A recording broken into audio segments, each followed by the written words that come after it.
Faut-il brûler le pape ? On continue, vous nous retrouvez 36 28, vous dites Sud Radio et vous êtes en direct sur l'antenne pour nous dire oui, vous êtes pour ou contre le pape, pour ou contre Benoît XVI. Alors tout de suite, je vais prendre en ligne Guy Arcizé. Guy Arcizé, bonjour. Bonjour. Alors je vous présente, enfin pour ceux qui ne vous connaissent pas, vous êtes simplement le grand maître du Grand Orient de France. Autant dire que les curés, le pape, vous en bouffez tous les matins à peu près, non ?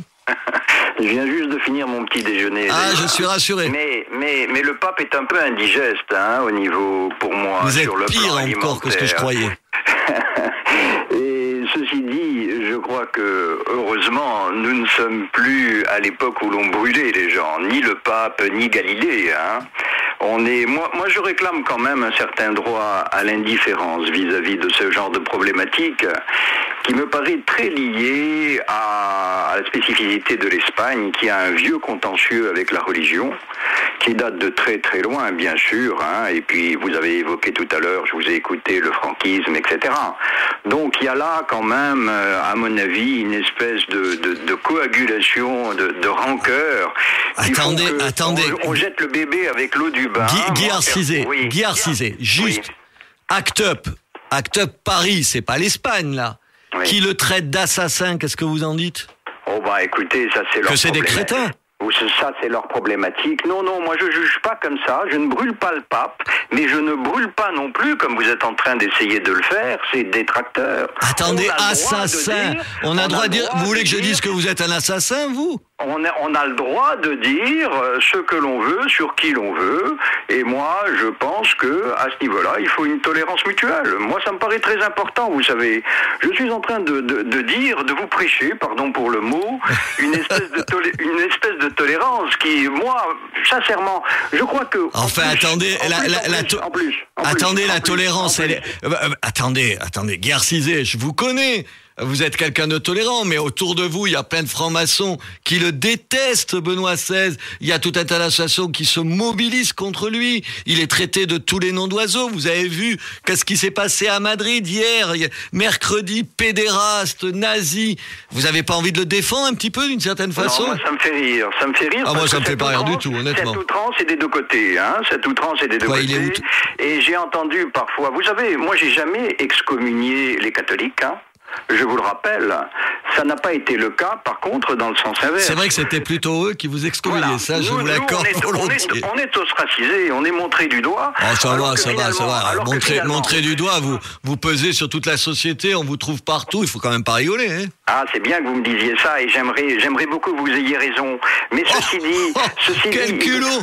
Attendez, Guy Arcizé, la franc-maçonnerie, elle pèse pas en France, mais à qui vous voulez faire croire ? Moi, plus que l'Église. Il me semble important de dire aussi que l'Église a pris un parti qui est un parti un peu particulier, c'est de se faire représenter par un homme. Et vous savez, vous parliez tout à l'heure des musulmans et des juifs, et eux n'ont pas fait ça, et c'est vrai qu'ils sont moins en ligne de mire que le pape. Alors moi, le pape en tant qu'homme, il est complètement indifférent. Le dogme de l'infaillibilité, moi, ça me fait rire, mais qu'est-ce que vous voulez que j'y fasse ? J'ai le droit aussi de rire. Mais le brûler en tant qu'homme, parce que justement, il défend une morale qu'il a le droit de défendre.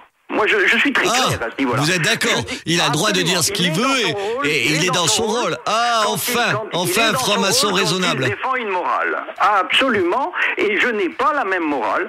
Et je suis dans mon rôle quand je le critique. Absolument. Guy Arcizé, quand même.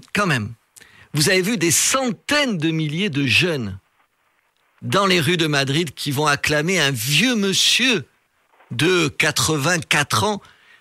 Vous vous dites pas quand même, son message, il est quand même peut-être pas complètement à côté de la plaque ? Moi, je dis que c'est impressionnant. Ah, c'est quand même. Sûrement une recherche de spiritualité qui n'est pas la mienne.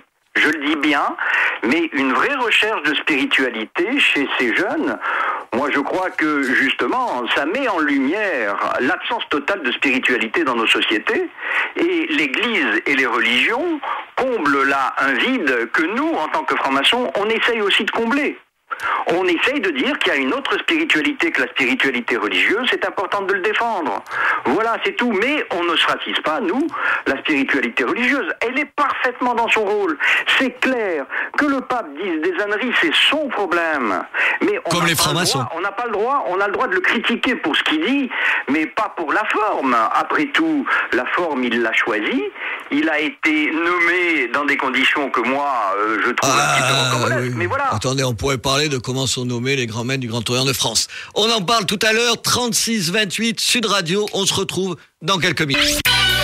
Pour une fois, soyons directs. Ménard en liberté sur Sud Radio. Faut-il brûler le pape? On continue tout de suite. On va retrouver Guy Arcizé, le grand maître du Grand Orient de France. Mais d'abord, Myriam Picard. Bonjour Myriam. Bonjour Robert. Donc vous êtes de Riposte Laïque. Alors pour les gens qui ne sauraient pas encore ce qu'est Riposte Laïque, pour dire en 2 mots, vous rappelez, tout le monde le sait, les apéritifs pinard et saucisson qui ont fait tant parler d'eux, c'est vous, c'est votre faute. Alors vous la défendez, la laïcité, mais vous aimez un petit peu le pape quand même. Oh, mais j'aime beaucoup le pape. Ah, ben attendez, pour des laïcs, c'est drôle, non hein? Eh ben non, mais pas du tout. D'abord, il faudrait revenir au sens des mots. Qu'est-ce qu'être laïque? Mais enfin, ça, c'est encore attendez, on va pas faire un cours de philosophie. Voilà, pourquoi, exactement. alors que vous êtes des laïcards jusqu'au bout des doigts, vous défendez le pape? Ben écoutez, tout simplement, je pense que dans cette histoire, le soi-disant problème de l'argent n'est qu'un prétexte. On va être sérieux. Le pape serait venu de Rome à trottinette pour saluer 3 premières communiantes. La réaction, elle aurait été la même. On voit bien que ces prétendus laïcs, soit espagnols ou français, on a les mêmes à la maison. Hein. Ça me faisait penser un peu à la phrase de votre bouquin quand vous parliez des bien-pensants qui nous font croire que Madrid est assiégé. Ben voilà, Madrid est assiégé. On est, si vous voulez, dans la mauvaise foi la plus totale. On a une troupaille de bien-pensants qui croient qu'organiser un kissing sur le passage du pape, ben, c'est un acte révolutionnaire. Et que il faut dire, attendez, il faut expliquer. Il y a une centaine de militants homosexuels qui hier voulaient s'embrasser sur la bouche devant le passage du pape. Pouf, ils n'ont pas pu le faire. Il fallait les laisser faire, honnêtement. Ça fait mal à personne. C'est tellement consternant. Enfin, consternant, oui, mais enfin, on est libéral, vous, moi, quand même. Oui, allez. Non, mais bien sûr, mais si vous voulez, ils sont là à crier, je suis un pécheur, mais j'ai envie de leur dire, mais moi aussi. Attendez, mais comme laïcarde, on trouve mieux que vous, alors qu'est-ce qui vous prend, là? Mais non, mais riposte laïque, ça y est, on est réconcilié avec la papauté. Non, c'est pas ça. Simplement, il faut être honnête, si vous voulez. D'abord, comme vous l'avez rappelé très justement, cette venue du pape, elle est essentiellement autofinancée. Donc déjà, il faut quand même le préciser. Pour le reste. Pour le reste, moi, je voudrais quand même faire une petite remarque. Les catholiques ont l'habitude de faire le dos rond, hein, peut-être un peu trop, comme vous le disiez en début d'émission. Ah, je vous vois venir là. Je vous vois venir. Exactement. On n'ose pas, si vous voulez, comme vous le disiez aussi très bien, Robert Ménard, faire la même chose dans d'autres cas qui pourtant... voilà. En gros, pour faire clair et pour vous caricaturer, aujourd'hui, les catholiques, c'est pas très dangereux, mais il y a une autre religion qui pose problème, c'est l'islam. C'est ça que vous voulez me dire? Ah, alors écoutez, vous lisez dans mes pensées. Non, je lis dans vos pensées, c'est facile de voir venir, honnêtement. Hein. Précisément, très précisément, il faut être honnête. Quand il y a des excès dans un domaine comme dans l'autre, il faut les reconnaître. Moi, je voudrais rebondir sur ce que disait Marc Blondel en début d'émission. Voilà, et je voudrais lui demander d'être aussi exigeant en septembre à Madrid. Il y aura quelque chose qui s'appelle les Nuits du Ramadan, qui existe depuis 5 ans et qui sont en gros une série d'expositions, de concerts, etc. Pour donc le fêter le Ramadan et qui sont essentiellement subventionnés par la municipalité de Madrid. Bon, et ben moi j'attends que Marc Blondel s'indigne et qu'il nous Alors explique, écoutez, Myriam, on n'a pas Marc Blondel, mais on a un autre franc-maçon aussi, si j'ose dire, le grand maître du Grand Orient de France, qui est Guy Arcizé. Alors Guy Arcizé, vous êtes aussi virulent avec l'islam ou le judaïsme qu'avec l'Église catholique? Moi, je mets... Là, vous êtes plus prudent, Toutes les religions sur le même plan. Je vous ai dit, moi, je réclame l'indifférence vis-à-vis de la religion. Que c'est pas vrai. Attendez, vous rigolez. Aujourd'hui, il est quand même plus facile de taper sur l'Église catholique que sur l'islam, parce que vous allez vous faire traiter d'islamophobe ou de le judaïsme, parce que vous allez vous faire traiter d'antisémite. Vous êtes pas... Quoi? Vous le pensez sérieusement, ce que vous êtes en train de me dire? Je le pense sérieusement. Je crois que toutes les religions doivent être considérées sur un même plan, qu'elles soient majoritaires ou minoritaires. Mais c'est pas vrai dans les faits. C'est vrai que pour l'instant, et malgré ce que vous dites, l'Église catholique est beaucoup plus visible que les autres et a un pouvoir surtout institutionnel beaucoup plus important que les autres. Et donc, sur ce plan-là, elle est en ligne de mire. Vous savez très bien, on en a parlé, Robert Ménard, ensemble. Vous savez très bien que je ne suis pas pour les racines chrétiennes, moi, de la France ni de l'Europe. Et que je crois ça, que j'ai remarqué, oui. Nous sommes dans une société qui est en train de mais se... Mais c'est raté pour vous, les racines, elles sont vraiment chrétiennes. Enfin, voilà. Qu'est-ce que vous voulez que je vous dise? C'est l'évidence que vous niez, mais c'est chacun fait ce qu'il veut. Voilà. Ben, vous êtes gentil de me laisser ma liberté de parole.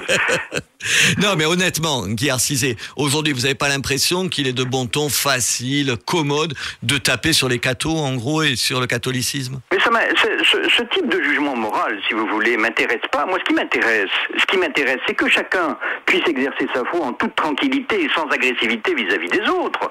C'est ça qui est important, la laïcité, c'est ça.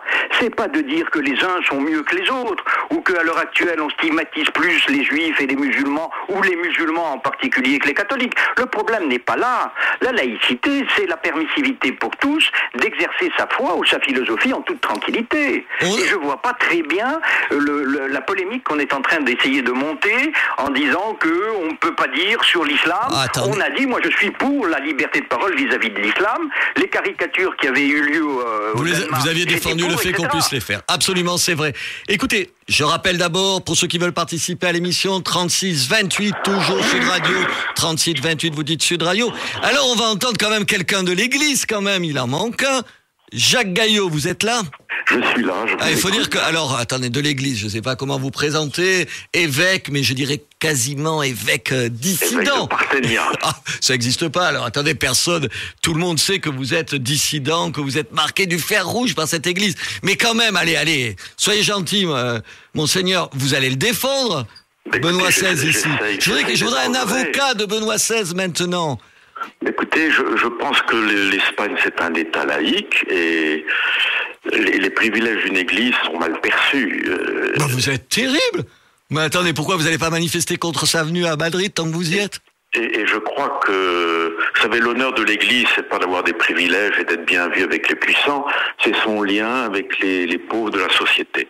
Enfin, vous avez entendu... Attendez, Jacques, vous avez entendu ce qu'il a dit, le pape, ce qu'il a dit en arrivant sur l'argent, sur la solidarité, sur le fait qu'il fallait pas mettre le profit au-dessus de tout. C'est génial de dire ça quand même. Qui le dit à sa place? Vous savez, ce qui est important, ce sont les actes. Les paroles, d'accord, on peut toujours en dire de belles, mais ce qu'on veut, c'est des actes. Et je crois que dans la société espagnole, s'il y a de la contestation, il faut entendre ces reproches. Et l'Église a besoin de les entendre. S'il y a des homosexuels qui manifestent, c'est que l'Église officielle ne les accueille pas. Attendez, dans l'Évangile, il n'y a pas d'exclus. Et l'Église les exclut. Jacques Gaillot, vous voyez, vous, dans la rue, crier au passage du pape nazi et pédéraste? Écoutez... Quoi, vous n'allez pas dire que vous le feriez quand même? Non, je ne dis pas si leur genre de manifestation est bien. Je dis qu'ils ne sont pas reconnus, ils sont exclus par l'Église catholique au plan officiel, habituellement. Donc c'est pour ça qu'ils sont dans la rue. Et vous les comprenez? Et vous ne comprenez pas le pape? Je crois que le pape a besoin d'être accueillant à tous. Jésus n'a exclu personne dans l'Évangile.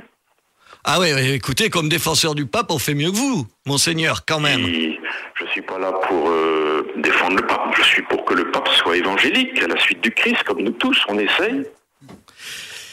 Très bien, mais écoutez, je croyais avoir un défenseur du pape. C'est raté. 36-28, Sud Radio. On se retrouve dans quelques instants.